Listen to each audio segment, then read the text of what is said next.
Tu padre te está mirando directamente. Reconoce tu rostro, reconoce tu voz. Sabe que deberías saber quién eres, pero la palabra no llega. El nombre que ha pronunciado decenas de miles de veces durante más de 40 años se ha evaporado en duda. Ann sonríe con incomodidad. Al luego se disculpa. Y en ese instante entiendes algo devastador. Algo se ha roto dentro de su mente.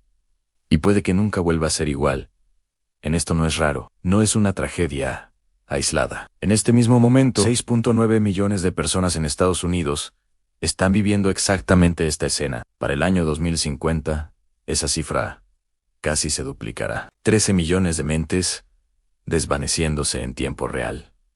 Y no, esto no va solo de envejecer, va de identidad, de recuerdos, de quién eres, disolviéndose célula por célula. Tal vez sea tu padre, tal vez tu madre, tal vez tu pareja, o tal vez, en silencio, ya esté empezando dentro de ti. Los médicos reaccionan siempre igual, recetan los mismos nombres: Donepezil, Rivastigmina, Memantina. Cambia la etiqueta. El resultado: no. Estos fármacos no detienen el Alzheimer, no reconstruyen lo que se pierde. En el mejor de los casos, retrasan ligeramente lo inevitable. Son parches colocados sobre una estructura que se derrumba. Y mientras las familias observan cómo los recuerdos desaparecen uno a uno, la industria farmacéutica lleva más de 40 años y miles de millones de dólares persiguiendo algo mejor. Terapias génicas que requieren cirugía cerebral, implantes experimentales, perforando el cráneo, moléculas sintéticas que funcionaron en animales y fracasaron en humanos. Una y otra vez. Pero aquí aparece la pregunta incómoda que casi nadie se atreve a formular. ¿Y si la solución no fue inventada en un laboratorio? ¿Y si fue olvidada? Hace 14 siglos, durante la dinastía Tang en China, los médicos imperiales ya registraban tratamientos para el deterioro cognitivo. No usaban cirugía, no usaban compuestos sintéticos, usaban un hongo blanco en forma de cascada que crecía sobre árboles de madera dura en bosques de montaña. Lo llamaban medicina divina. Estaba reservado exclusivamente a los emperadores. Su posesión estaba regulada por ley. Los plebeyos que lo tenían podían ser ejecutados. ¿Por qué un simple hongo sería custodiado como un arma? Bienvenido a Naturaleza Oculta. Hoy abrimos un archivo que la medicina moderna preferiría mantener cerrado. La historia del hongo melena de león y de por qué uno de los compuestos naturales más prometedores para la salud cerebral permanece ignorado mientras una industria multimillonaria te vende pastillas que apenas funcionan. Para entender por qué esto importa, primero hay que entender qué está ocurriendo realmente dentro del cerebro. Tu cerebro contiene aproximadamente 86.000 millones de neuronas. Cada recuerdo, cada habilidad, cada relación que has tenido, existe como una red de conexiones entre esas células. El Alzheimer no destruye el cerebro de golpe, lo desmantela. El proceso comienza en el hipocampo, la región responsable de formar nuevos recuerdos. Las neuronas dejan de comunicarse. Ovillos de proteínas tóxicas bloquean las señales. Placas de beta-amiloid se acumulan como óxido en una máquina. Primero olvidas dónde dejaste las llaves. Luego conversaciones recientes. Luego rostros familiares. El término médico es neurodegeneración. El término humano es desaparición. Y aquí está el punto crítico. Los medicamentos actuales para el Alzheimer no reparan este daño. No regeneran neuronas. No restauran conexiones perdidas. Solo ajustan neurotransmisores para que las neuronas que aún sobreviven funcionen un poco más de tiempo. Imagina que tu casa está en llamas y los bomberos llegan con un ventilador para apartar el humo. Respiras mejor durante unos minutos, pero la casa sigue colapsando. Eso no es curación. Eso es gestión de síntomas. Sin embargo, el cerebro sí tiene un mecanismo de reparación. Se llama factor de crecimiento nervioso, NGF. El NGF es una proteína esencial que mantiene vivas a las neuronas, estimula el crecimiento de nuevas ramificaciones y conserva las conexiones entre células.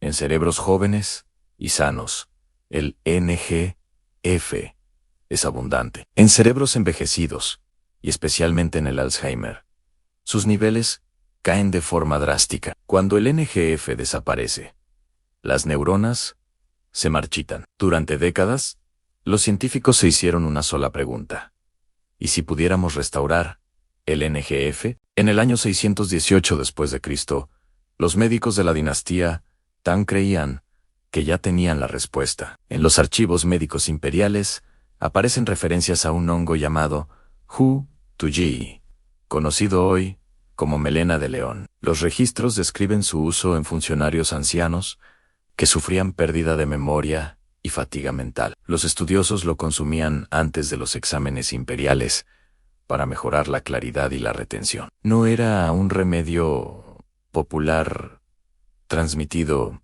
por aldeas. Era conocimiento médico controlado por el Estado. Siglos más tarde, en Japón, los monjes budistas de la orden Yamabushi utilizaban el mismo hongo, al que llamaban Yamabushi. Antes de retiros de meditación, que duraban días, lo preparaban en infusión. Informaban de una concentración sostenida y una resistencia mental excepcional, sin agitación. En Europa, fue tratado como una simple curiosidad culinaria. En Oriente, como medicina. Pero la tradición por sí sola no es suficiente. Lo que importa es el mecanismo. Y ese mecanismo empezó a revelarse en la era moderna. En la década de 1990, investigadores japoneses aislaron compuestos únicos del micelio de la melena de león. Más tarde, se les llamó erisenonas y erinacinas. Lo extraordinario no era lo que hacían en un plato. Era lo que hacían en el laboratorio, cuando se aplicaban a células nerviosas. Estos compuestos estimulaban la producción del factor de crecimiento nervioso. Aún más sorprendente, ciertas cerronazones podían atravesar la barrera hematoencefálica, algo que la mayoría de las moléculas no puede hacer. Una vez dentro del cerebro, parecían activar a los astrocitos, células de soporte que regulan la salud neuronal, impulsándolos a producir más NGF-IAN en entornos controlados. Las neuronas respondían creciendo, extendiendo nuevas conexiones y reforzando redes dañadas. Esto no significaba una cura, significaba algo igual de inquietante. El cerebro aún podía responder. En 2008, investigadores realizaron un pequeño estudio en humanos con adultos mayores que presentaban deterioro cognitivo leve. Los participantes que consumieron extracto de melena de león durante varios meses mostraron mejoras significativas en pruebas cognitivas frente al placebo. Cuando dejaron de consumirlo, las mejoras desaparecieron gradualmente. Esto reveló algo crucial. El efecto no era permanente, pero era real. El hongo no estaba ocultando los síntomas, estaba influyendo en la biología subyacente mientras estaba presente. Y aquí es donde la historia se vuelve incómoda. Porque mientras esta investigación emergía, las grandes farmacéuticas perseguían exactamente el mismo objetivo biológico, pero mediante métodos radicalmente distintos. A principios de los años 2000, neurocientíficos lanzaron ensayos de terapia génica diseñados para introducir el factor de crecimiento nervioso directamente en el cerebro. Los pacientes se sometieron a neurocirugía invasiva, células modificadas genéticamente, dispositivos implantados en regiones críticas para la memoria. Algunas neuronas respondieron, algunas imágenes cerebrales mostraron cambios locales, pero los procedimientos eran costosos, arriesgados e imposibles de escalar. No se puede operar el cerebro a millones de personas. Otras empresas probaron vectores virales, dispositivos encapsulados. Cada intento costó decenas de millones de dólares. La mayoría fracasó en demostrar mejoras cognitivas reales, pero todos compartían algo en común: eran patentables. Y esa distinción lo cambia todo. Un hongo que crece de forma natural no puede patentarse. Un sistema sintético, sí. Ese único hecho económico decide que se financia, que se investiga y que se receta. Entra hoy en cualquier farmacia. El pasillo de salud cerebral es enorme. Frascos que prometen memoria mejorada, enfoque mental, claridad cognitiva. La mayoría contienen compuestos sintéticos, alfa, GP, cenupersina. Mezclas propietarias protegidas por patentes en publicidad agresiva. Colocación premium. Celebridades en la melena de león. Si aparece, suele estar escondida en la estantería inferior. Sin explicación. No es porque no funcione, es porque no pertenece a nadie. El mercado global de nootrópicos vale miles de millones y sigue creciendo. Los mayores márgenes están en productos patentables, suscripciones mensuales y fórmulas exclusivas. Un hongo que puedes cultivar en un tronco, sin receta, no encaja en ese modelo. Y hay algo más que casi nunca se menciona. La melena de león no funciona a través de una sola molécula. Funciona como un sistema, múltiples compuestos. Actuando en conjunto, aislar uno reduce el efecto.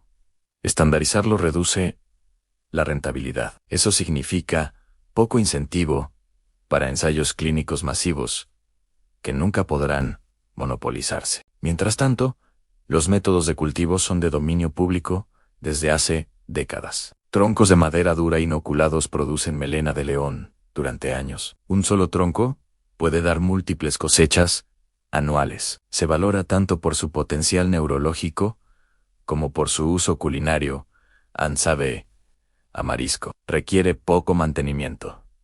No puede convertirse en un negocio de suscripción y por eso queda en los márgenes. Mientras las familias se sientan en consultorios escuchando que deben gestionar expectativas. Tu padre tiene 72 años. Tal vez le queden muchos años, tal vez menos de los que imaginas. Ahora, repite historias. Olvida citas en duda antes de decir nombres. El médico lo llama envejecimiento normal. Le receta una pastilla, te advierte que no esperes milagros. Y probablemente no los haya. La melena de león no es una cura. Ningún científico serio lo afirma, pero representa algo mucho más inquietante. La prueba de que el cerebro no es tan indefenso como nos dijeron. La prueba de que la naturaleza desarrolló compuestos capaces de influir en el crecimiento neuronal mucho antes de que existieran los laboratorios modernos. La prueba de que lo que se recuerda no siempre es lo que mejor funciona, sino lo que mejor se vende. Los médicos imperiales entendían la preservación. Los monjes entendían la resistencia mental. La neurociencia moderna recién empieza a describir con nuevos términos lo que ya se observaba hace siglos.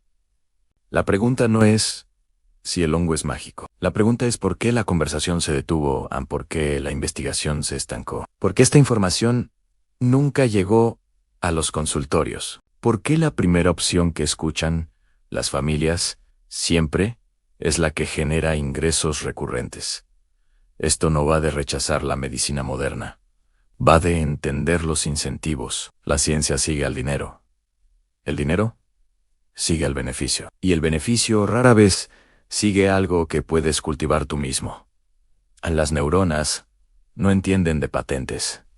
Responden a señales, a factores de crecimiento, al entorno. La elección que enfrenta tu familia no es entre ciencia y superstición. Es entre declive pasivo y conocimiento informado, entre delegar la esperanza a corporaciones o explorar lo que la historia ya dejó registrado. Los emperadores lo protegieron. Los monjes lo preservaron. La ciencia moderna lo confirmó parcialmente. El resto quedó enterrado bajo presupuestos de marketing y modelos de negocio. Tal vez un día tu padre olvide tu nombre, o tal vez no tan pronto como te dijeron. El futuro no está garantizado, pero el conocimiento cambia trayectorias. Y algunas verdades se perdieron, no porque fracasaran, sino porque no podían ser poseídas. Si quieres seguir descubriendo las plantas, compuestos y sistemas olvidados que la historia dejó atrás, suscríbete a Naturaleza Oculta.